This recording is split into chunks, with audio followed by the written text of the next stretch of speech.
হাসিনা সরকারের আমলে ১৭ বছরের সবচাইতে নির্যাতিত ব্যক্তি লুৎফুজ্জামান বাবর। বিস্তারিত দেখুন নেত্রকোনার প্রতিনিধি পাঠানো তথ্যচিত্রে।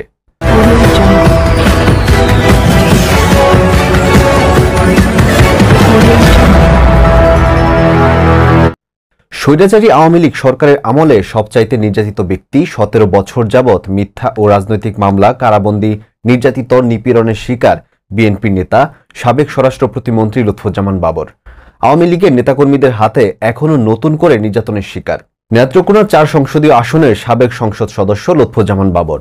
নিঃশর্ত মুক্তির দাবিতে টানানো ব্যানারের পোস্টারগুলি রাতের আধারে ছিঁড়ে ফেলেছেন আওয়ামী লীগ, যুবলীগ, ছাত্রলীগের নেতাকর্মীরা।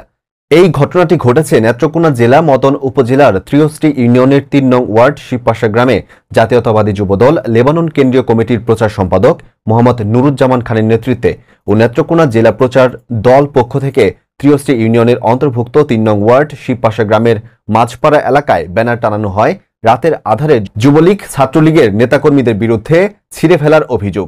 এ বিষয়ে দ্রুত প্রশাসনিক সুদৃষ্টি কামনা ও আইনের আওতায় এনে বিচারের দাবি জানাচ্ছেন মদন উপজেলা বিএনপির অঙ্গ ও সহযোগী সংগঠনের নেতাকর্মীরা।